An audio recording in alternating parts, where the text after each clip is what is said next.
Hello and welcome to NDTV Auto, and please welcome Mr. Anupam Thareja, who is the co-founder of Jawa Thank you so much. motorcycles. The colors that you have brought out on this motorcycle is absolutely gorgeous. So, what made you to choose bold, bright colors this time around with the 42 FJ? Don't say just colors, yeah, you break my heart. We don't change colors. We Absolutely. actually, we change the game. So this Right. is, I think more than the color, this aluminium brushed panel which you see, Absolutely. this is absolutely the most beautiful touch. And the way the 42 is anodized and written over it. And you can imagine this, that you can keep on changing this and your colors combination keeps on changing. So, this is the third model in the 42 lineup. Yes. And we have the 42 original, we have the 42 bobber, and right now we have the 42 FJ. So what brought about Java to launch this motorcycle in the 42 lineup? So what was the market demand like, and what drove this model to be? So classic is getting clearly divided into, new classics are getting divided into two segments, right? Right. One is people want a bigger, taller, longer bike. The other is they want a beautiful, very beautifully maneuvering, great handling. I call it pocket rocket, right? So there are, within the classic, there are these two segments, right? Sure. We had this already with us. We created this market. We created neo classics, and within neo classics, we created a very powerful, performance-oriented, off-the-block, the fastest Right. 42, right? Now we had to do something which they wanted with a much larger wheelbase, much higher ground clearance, larger road presence, flatter tank, teardrop, but still approachable. Sure. It's a bigger bike, it's a 350, that's a 300. So again, segmentation within, and we of course have this absolutely gorgeous bobber sitting out there. So if you look at the way we are doing this combination, it's actually now cementing the 42 life, as we call it. Sure. So you enter whichever way you want to enter, right?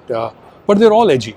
When I first launched 42, they said, oh, don't do offset, it won't sell. Oh, don't do pastel colors, don't do mattes, it won't sell. Oh, this line is offset, why don't you do it? Oh. And then when I launched the bobber, they said single seater, no way, bikes are meant for, nobody will buy it. And now when we have launched this again, it's the same thing. But you tell me you can't do it and I'll do it, because that's how you create market, that's how you disrupt. If we do what everybody else does, then we will be as good as them. Absolutely. We'll not be able to beat them. They're bigger and more resources. So yeah, as a disruptor, I don't have any baggage. Right. We look what the customer wants, the path-breaking design, and without the fear of what it will do to something else, numbers, failure, you go ahead and do it. You are true to your customer. That's the fundamental reality. You Sure. make a brilliant product, bug-free, with a price performance matrix that is perfect. It's not just performance, it's price performance. Right. Then add quality and engineering to it. Look at the premium parts we have put onto it, right? The Brembo brakes, the Continental ABS, the tank, but still approachable. It's full flat stance. So yeah, sorry, you'll get me passionate talking about absolutely not. motorcycles. So disrupting the norm, that's become a habit with Java ESG motorcycles. Absolutely. And my next follow-up question would be, you have worked very hard on the quality of your motorcycles, starting from the original 2018 motorcycles that were first launched, and in 2024, after 6 years. So how has the journey been of taking quality standards to a new high and setting benchmark? So how has that journey been? See, quality is a never-ending journey, number Right. one. Right? To remember, the consumer is getting more and more discerning. Sure. Indians' quality levels on bike had never been less. Right. Remember, we were introduced to motorcycling in mid-80s, Right. early 80s by the frugal engineering of Indians and the quality, almost crazy quality standards of the Japanese, right? Sure. So Sure. from beginning, we are used to a high quality level. So imagine if you can get a bike right here, you can sell it globally unequivocally, right? Right. It's just, and when we launched BSA in UK, we didn't have any problem. No, not at all. It just went. Right? So we are making bikes for a very discerning global consumer, Sure. and the same standards for India. Why should India have a different standard and a global? Not at all. Absolutely different. So quality sometimes may seem incremental, but you start at a very high benchmark, and then you keep on. It's Kaizen. You keep on perfecting it. It's constant improvement you need to do. But we never had fundamental issues. We never had an issue with braking, handling, safety, engine, niggles. Because you are a new company, there was COVID, we had supply chain disruption, but we nicked it long time back. Absolutely. Problem is you need to get, or the Indian consumer need to get out of it, right? Right. And when anybody who's bought the bike in the last 2 years, we are not hearing any quality complaints. Right. Nothing at all.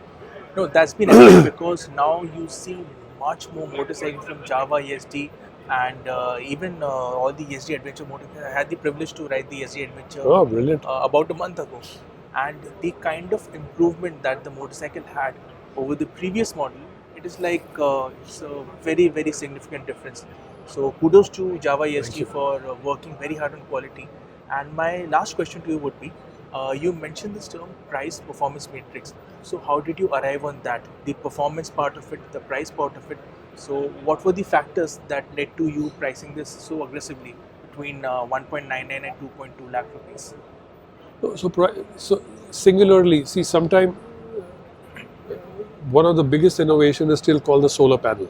Right. And the reason it's an innovation, not because the productivity or the energy generation increased, Right. it's the price of that thing Sure, fell sure. from $5,000 a kilowatt to 10 cents. Right. That is a disruption. Sure. Sometimes a combination of this gives you exactly what you need. That's called the holy trinity, right? You sit there, your price, your performance, and your engineering or quality, Right. when they match.